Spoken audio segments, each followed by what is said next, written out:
Morrissey. I'm Adam Morrissey. Today I'm thrilled to be joined by one of my good friends, Brandon Cleveland. Brandon is a multidisciplinary leader who leads a Birmingham, Alabama-based nonprofit, as well as a private developer, investor, dynamic speaker, and much, much more. Brandon, thanks for coming on the show today, man. Yeah, Adam, thank you for having me. Excited to be with you today and excited for the conversation. So it's a good day. Yeah, totally, man. I'm really excited about it too. On the development side, I've heard you coin a term, catalytic development. And it's a little bit different than what I've seen and heard from my own time in real estate and other developers I've met with and spoke with. Could you talk a little bit about what you mean when you say catalytic development? Yeah, from a chemistry standpoint, it's a science name, catalyst, catalytic, and when you define that term, it speaks to the fact that acceleration, you know, a substance that is catalytic is a substance that accelerates the process. Something of an agitator as well when you're building or making things. And so when you think about catalytic development, it's a development that's an agitation to the economy in a positive way, an agitation to development in the community in a positive way. And I would look at it from the lens of, if I compound my results, I should be able to accelerate the impact, right? And so when you think about catalytic development, we should be thinking about how can we accelerate the work we're doing? How can we compound our impact? And how can we consistently do this over a duration of time? And I know compound, catalyst, speed, agitation, these are science things, but they apply to the process of developing cities and communities. Yeah, it's interesting. Yeah, you think so often people just think about building a building and building a community, but sometimes that word community gets thrown down and they're really just talking about building houses in the structure of what we know as a neighborhood without really an emphasis on the impact these developments could have. Talk a little bit about what you're working on at Daniel Payne Legacy Village. Yeah. Oh, man, that's a good comment. When I think about that, Daniel Payne Legacy Village Foundation, we're the 501c3 arm of the 9th Episcopal District for the African Methodist Episcopal Church. And so what that looks like in application is we're the firewall from what goes on Sundays or through the week with the church to having community impact on a day-to-day basis. We're housed inside our privately held center. It's a 65,000 plus square foot facility that sits on 18 acres.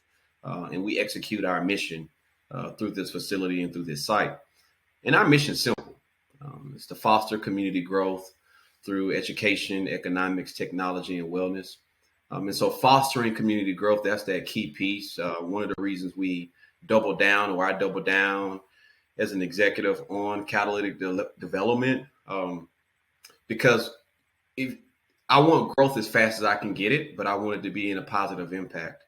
And so when you make comments or you just shared that statement, which I really love, is, we talk about community, but it's kind of like a word to just throw down and not really impacting, the actualization of developing communities. We also are the owners of acreage site of over 146 acres. And we've been in possession of that land for some time now, several decades, that we received when we moved to our current site. And I give background, when asking that question about community, we're starting with our plaza. So we have inroads with community leaders, with other nonprofit organizations, with for-profit entities, with municipal partners. These are all the precursors necessary and I believe required if you're going to do a development when you're taking a holistic approach. Because what you don't want to do, what we often see, is that maybe a comprehensive plan comes down for a community or area or city, and then individuals can come tour and give feedback. But there's going to be, a barrier there if what the designers and the people come and speak on for an hour, you need a little more time to spend with those residents and with those individuals that live in that environment. Because what comes out of that is a deeper understanding and better insight on what this area can house. And so a quick example is when a development occurs in a community, the fact that it might not have sidewalks, right? That's not expensive. I've had the conversations with builders and architects. That's not an expensive feature to add. It does have some costs, but it's not to the detriment of the development. And so, for instance, if we built a community and we put 20 homes in an area or 50 homes in an area, but there's no sidewalks, what we're saying is that we don't want the neighbors to walk back and forth to each other's homes by way of physical avenues carved for them to do so. Because if you and I have to walk in the street to get to each other's home, we're likely not to go. Um, Although we want to, we still may make that, but it just decreases the likelihood of the consistency of community happening in an area when it's built in that manner. Yeah, what I hear you saying is, how you might do things differently when you have a purpose behind why you're doing them. If you were a private developer, just solely looking to build homes and sell them for a particular amount to individual families, it might not be necessary to have sidewalks. It might not, but when you're talk about your vision for the Daniel Payne Legacy Village project and how that drives, the importance of having features like sidewalks. Yes. So the site that we're owners of, we've had several iterations over the past 10 years. And so I came into the organization in leadership roughly 2 years ago, and we began to recast a vision on what the environment, i.e. the community, the county, the city that we're in, what are some things that, the social economic pressures are crying out for. And so one of the things we've continued to hear is housing. It is a macroeconomic issue across the country with the shortages of housing being available, and not only housing being available, but affordable housing. And so we've heard that term affordable housing, but there's other pathways to get what we call economic housing into places such as Birmingham, Alabama. And so when we think about that and hearing that, we envision a place where we can multiply a number of multifamily homes on that site. When we think about a number specifically, we're thinking somewhere between 48 to 52 single family homes. We're also thinking about townhome style multifamily units that have opportunity for, if not originally sold, you can pivot into that. And so what we know is required to help a community is rooftops. Communities that don't have enough rooftops often also are negatively impacted economically because for-profit entities respectfully are looking for places where they can get the rooftops because that means patrons or customers for their products or their services or their locations. And so there ends up being this disparity, for economic assistance from the for-profit community when there isn't enough rooftops to sustain it, and then it begins to feel intentional. But that's not the case. And so when we envision having rooftops first, that increases the footfall for the site. We do want to have sidewalks.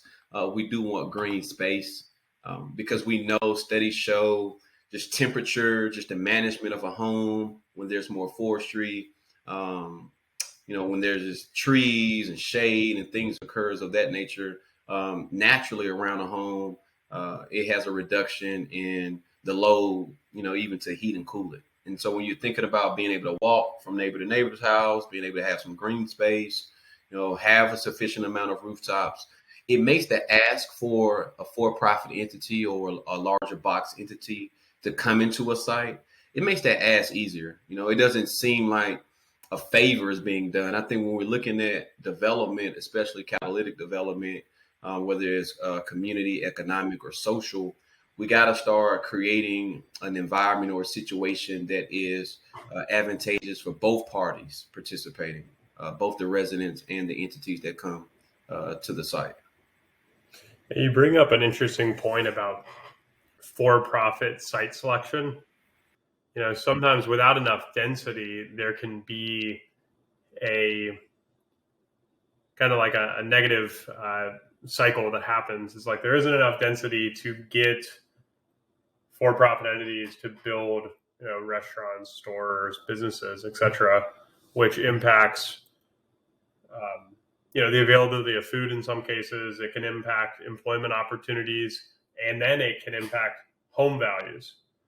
So when you say catalytic, it lights a spark to say, hey, there's more density going into these places, and it can bring entertainment options, employment options. And then, there's stats like, if a Starbucks comes into a neighborhood or near a neighborhood, home values go up.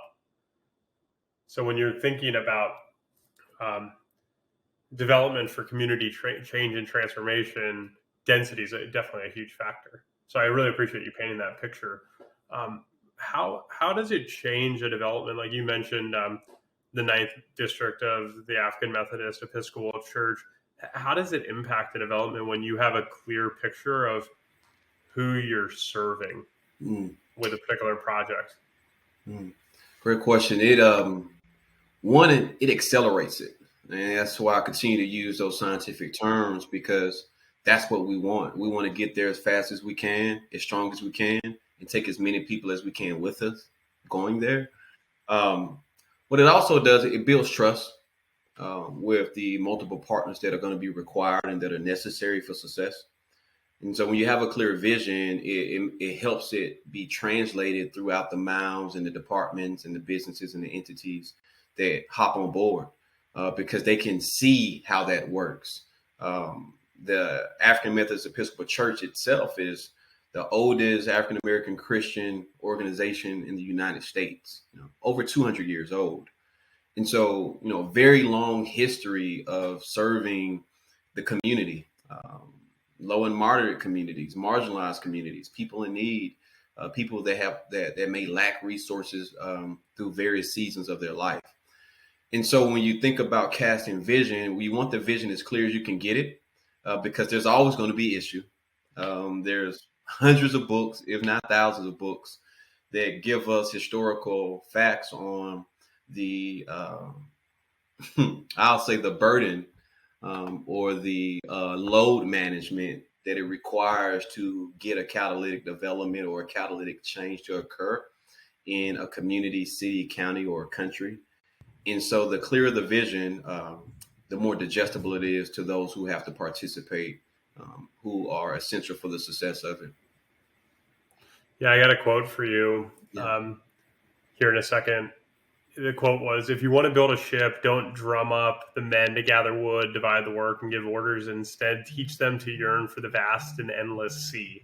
Who is that by? All right, so it's a French guy. So okay, Antoine de Saint-Exupéry. So that's my best guess. I'll link to that in the show notes. But apologies, French people everywhere, for my pronunciation. What I think is so cool about what you're doing, you mentioned this site you're building is on a school site and also on the site of a senior center. I know I've told you this before, but I really love the concept of blue zones. Blue zones, it was a research group led by a guy named Dan Buettner, and they identified what they call blue zones are places where people have an abnormally high likelihood of living to a healthy 100. And all the ingredients you're building in your development are the ingredients in blue zones. Some of them are a sense of community.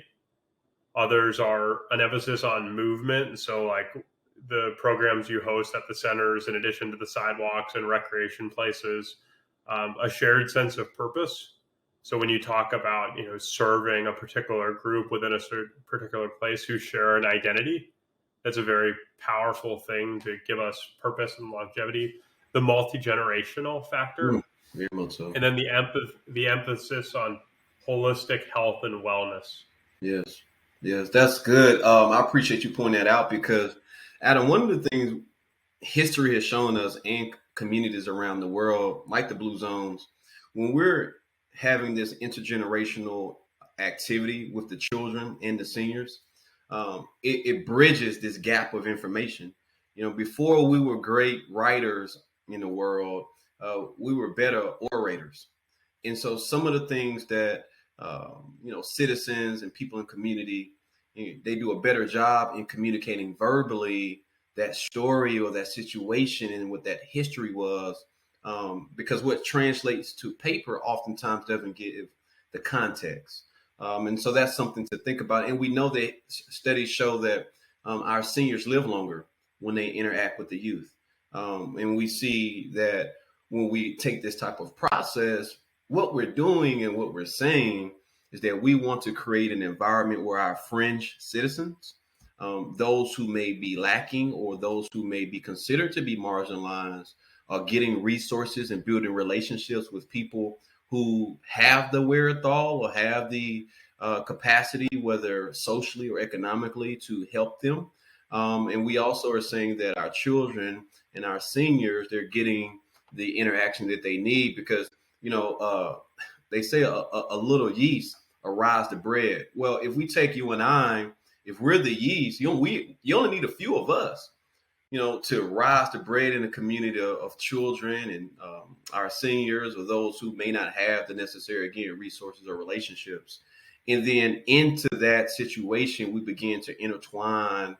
And it's my hope and desire as the executive to interlock future developments, future relationships, so it can have a multi-generational effect. Because to your point about blue zones, that's what we see. We see that it has a multi-generational effect, and the lifestyle begins to transition into those who are younger and are living it out.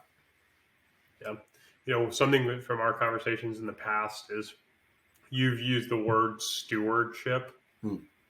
How does stewardship play a role in your life, your business, and the way you lead and move around the world? Yeah. It makes me not be possessive. I think what can happen with the vision, what we have seen happen with visions at times, whether an individual, a couple people, or a community or a city, having a particular approach and saying it is our vision to execute this, is that you begin to harbor resources and relationships in order to see it accomplished in the best way you see. And so it makes us, in my opinion, more abrasive in coming to resolutions to build for the future. And stewardship, it requires a level of humility to do it. If not humbleness, you can be in a pocket of have a humble day, right? Just it wasn't a good day. I have to humble myself. I didn't do well today. But humility, takes a little more intention in walking out that mindset and that muscle. And so in stewardship, whether business or personally, I strive to remind myself, I feel like I have to, hey, I think I've mentioned to you in our conversations before, if you divide the average number of years an individual lives by the number of years on record we can track, it is really a speck. And then you begin to realize, you know what? I'm here to assist with something, which means that it came into my hands, I hold it in my hands, then I pass it from my hands, and life continues to go on. And so I hope I did the best I could when I had the opportunity. So that's what stewardship means to me at the core of it. Yeah, I'm sure with this Legacy Village project, a lot of people might since you're so active, might be like, "Hey, this is like," they maybe even refer to it as Brandon's project, and you'll be like, "No. This project is something I might be involved with, but it actually has nothing to do with me." How does stewardship impact the time horizons on decision making for you? That's You mentioned, a couple of times, wanting to do things quickly. Yeah. But I imagine there might be another side of that. Yeah. Another speed there that's considered. Yeah. Wow. That's a good I love it, Adam. I think that's where we have to activate the humility part. And that's where the stewardship mindset comes from. Because there has been, comments or tones I've experienced. The individual may say, "Oh, this is your project." And no, It's not exclusively me. Or it may be said, well, we don't want people to think it's just you. And I'm like, of course not. I'm just the drum major for the band in this season. But that doesn't mean the band is not going to keep beating the drum thereafter I come from the front lines. And to answer your question, it's a slower speed because in the spirit of stewardship, you begin to realize it does no good if I make the people or make the organizations. I love that quote you just shared about, hey, let's not get caught up in the wood and building it. Let's get the hearts of the individuals participating, because that's the message that's going to translate when you and I are not present at a project. It's not going to be what Brandon said. It's going to be, we need to. And that's what you want to get in their hearts. Now, it slows it down. And I think that's where, again, you begin to realize, hey, I am a steward. It is passing through my hands. But it also makes you more determined, because this is not something everybody's going to want to do. This is not something everybody has the dexterity to participate in over a duration of days, weeks, months, and years to see a culmination of it. And so if you can remember that, then you got a better chance. And what I've seen in the eyes of the people and heard from their voices is they feel empowered. When you say, hey, I'm you walking them through it, you're getting them to feel empowered about it, because you very well may need them to beat a drum on the day your hands are tired. And the last thing you want to do is make people beat the drum when they don't want to, because the moment they don't have to, they won't. Yeah. Yeah, So I had a couple speaking experiences recently that I want to, and I know you do a lot of speaking. You have some speaking engagements coming up, so I'm curious what you think about this. So the two speaking engagements were, one, I was doing some volunteering with some friends that keep kids out of gangs, and some of them have served time in prison. So we did this prison visit last weekend or 2 weekends ago. About 200 inmates, and it was all about inspiring hope and such. And I had a chance to speak with these guys, and but it wasn't planned. My buddy, who was the organizer, said, "Hey, do you have anything to say?" And thankfully, I met some good friends the last couple months that just gave me some questions around, hey, what's alive for you, and in this moment, what are you feeling, and just kind of communicating from the heart. And then I had another speaking event at a home services conference, and it was a presentation I knew I've been preparing for weeks, and I nailed it in quotes. Everything went exactly as I expected. But I was thinking on the way home, I was this idea of, the question is speaking for perfectionism versus speaking for impact. At the second speaking engagement, I said, hey, I think I did really well, but could I have had more impact? So I'm curious, in your speaking experience and roles, how you think about that, speaking for perfectionism versus speaking for impact. Yeah. Man, good. No question. I didn't realize there's no question mark in there. But it's a statement though to respond to. It's interesting you asked that, because the call, to your point, I do have some engagements coming up next month, and I had a call with the panel that's going to be participating, and it's with the American Diabetes Association, and we're talking about community, we're talking about health, we're talking about disparities and things of this nature. The ADA CEO is going to be there at the summit that day, so it's going to be a cool day. But they asked, and they being one of the project managers from the ADA side, made the comment, hey, what should we ask the crowd? Or what do you all think are some questions we can put out to the audience? And one of the things the first thing I shared was, we should ask them to share with us what they don't know. Share with us things they may want to know that they feel like they don't know enough about. because that's how we're going to measure our impact when it's done. Like, were we able to provide some information to the audience that they didn't have before they arrived? And were we able to give them insight to a feeling that they didn't have before they came or weren't expecting to have when they came to hear us talk and discuss these issues relevant to the community?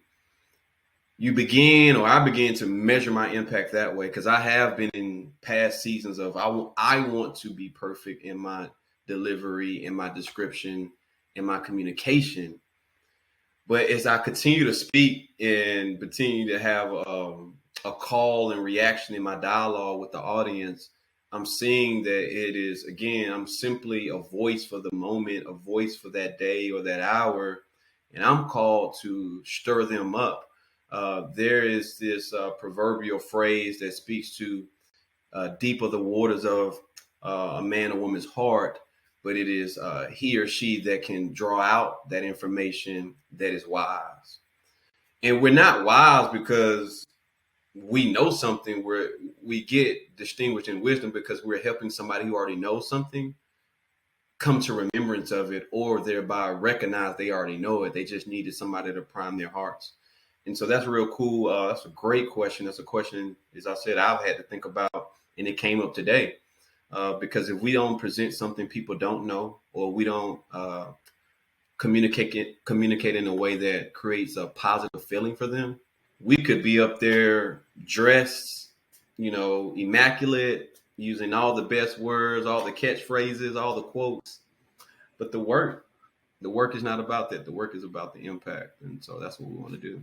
Yeah, it's a guest I had a couple weeks ago is a management teacher and coach named Kim Scott. She wrote a book called Radical Candor that is big in the management community, and it's all about communicating compassionately and directly with people. It's more compassionate to be direct and honest with people than it is to be passive and sugarcoat. But she was saying something about feedback, but I think it's also true in any form of communication. She said feedback is measured at the recipient's ear. And I think for a lot of this communication stuff, we think about, hey, how can we nail it? But what we really should be thinking about is how can we maximize impact for the recipients? Yeah. So, Brandon, you're obviously a student, so I'd be curious to hear any reading recommendations or content recommendations that have had that you're either working on now or that have had an impact on you in the past. Yeah. I am, first book that comes immediately to mind, I've read several Patrick Lencioni books. The one that jumps out for me is the 4 Obsessions of an Extraordinary Executive. I really enjoyed that book. Just briefly, it talks about an executive who was struggling as a CEO to lead their org, want to take their organization to the next level. And then after spending some time thinking about, how do I do that? He came up with this list that was a short list that he kept with him or kept on his desk at all times. And he always referred back to it. And that's how he managed his executive team. And they were abundantly successful. So that's one book, the 4 Obsessions of an Extraordinary Executive by Patrick Lencioni. I like that book. Another book that I think about, Leadership by the Good Book. That's by David L. Stewart, Black billionaire born in the U.S. At one point considered to be one of the wealthiest African Americans in the world. And so his book is really good. I can go on because that's a thick book, but the Leadership by the Good Book, I really enjoyed that book by him. Another book that I think about when it comes to development, The People's Principles. That's by R. Donahue Peoples. And so it does walk out acquisitions of real estate, developments, galvanizing communities, some success, some failure, working with municipal parties. It just walks you through the highs and frankly the lows of if you're going to be a developer, and how you always sowing seed, like something I do in 2023 might not bring fruit until 2025. And so you begin to get comfortable, right? You get comfortable with the longer shelf life as a developer. If you want to do it right, and if you want to do it fast, that's another thing. But if you want to do it right, it takes time. And then the last one that really kind of like fires me up most recently is The Color of Money. That book is that book is written by a UGA law professor, Marsha Bardaran. Um, but that book just shows the policy and the legislation of how money moves. And as a banker, I'm always interested to see how, what's the root of how this came about. The acceleration of banks. There's a formula called the money multiplier. She talks about that in her book and how they impact other banks in other communities and how that rolls up the real estate and things of that nature as well. So um, I can go on, but those are the ones that like kind of craft what I'm doing, how I'm feeling, and especially what I'm thinking in 2023 when it comes to development. Awesome. Yeah, I think it's interesting. I like a lot of people don't even realize what banks actually do. They don't. But it's really the color of money is a really big deal. I mean, it speaks to the role in banks in creating opportunities for people to take risks. One question, you mentioned a lot of books. I'm obviously a reader too of actual books. You're a reader of actual books. How do you think about the role of books versus other content sources that are available today? Some people get all their information from short form stuff like on TikTok. Other people, read tweets, just Twitter storms to get information. Some people listen to podcasts. How do you see the role of books in personal development as somebody that gets a chance to interact and lead people of multiple ages? Yes. Well, one, books are more intentional. It takes a higher level of discipline to synthesize that information, get it on paper, get it in order, get it broken into chapters, and see it through. Um, because we live in an age now where we can be very auditory with information, it's not always vetted. I feel with books, there is some level of vetting that has to occur if you're going to say it's coming from a factual standpoint, if it's nonfiction. But one thing that I consistently notice, even into the podcast or the interviews, um, audiobooks, all those things, specifically podcasts, the ones I listen to, the podcasts I listen to, they're still talking about books. And so that should that should show that there's some requirement of it. You, it's nothing like it. As a matter of fact, you know, I know that's this is not the subject for today, but we can pull information to show that there is a correspondence between our hand-eye coordination when we're reading a book, when we're having to go line for line, versus when you just hear it. And so there are just some basic learning skills that comes when we read. It amplifies our memories. Usually when a person, or at least for my case, if I read so much, I have to write. Like I can't read a lot and not write. It's almost like my hand is like, get me some pen and paper. And so I just think that's good for us, especially in the time where we're dealing with another phrase that's in the marketplace, digital dementia, where individuals are not as remembering as much or knowing as much because you don't need to. You can just hear it and go. And so I think books are still vital. So vital. Amazon built their original business model off the selling of books. So I think they got that right. One would say. Yeah, that's strong. I agree with you. I think books are a great foundation that if you want to learn in other formats, it's a really a good place to start. Like there was a sales teacher named David Sandler. It's like, hey, you don't have to do cold calls forever, but you have to do 100 cold calls if you're going to be in sales. So I think in some like in learning, it's like you don't have to read, you know, 40 books a year every year forever, but you should probably get a pretty good foundation on learning through reading to take to other areas. And then I completely agree with you. Sometimes, you just read the first 20% of a book and, get out your notepad, and it just can be such a rich source of inspiration. Brandon, you've been really gracious with your time today. What's the best way for people to keep up with BC? Yeah. Look me up on LinkedIn, Brandon M. Cleveland. Also can follow me on Instagram, City Executive. You'll see pictures of myself and my wife outside of this work. That's what I'm doing a lot of my time with her. And those are the primary places. If someone wanted to connect with me directly, they're more than welcome to email me. Very simple, executive director at danielpayne.org. And I'm happy to be an asset or value any way I can. But Adam, I appreciate you having me on. Just love the work you're doing as a leader in the marketplace, as you continue to really, man, trough through in a place where, we need more individuals who are reading, and then creating the content that you're creating, because that's where the hybrid is. Sometimes you want to be electric, but say it's okay for gas. I think we still got some oil pipelines open in the country as well. So they haven't taken away the gas stations. So keep the books. Yeah, I'm going to keep the books. It's a good reminder to be a hybrid. Whatever you're doing, be a hybrid. Yeah. Appreciate you, Brandon. Talk more soon. All right. Talk with you soon.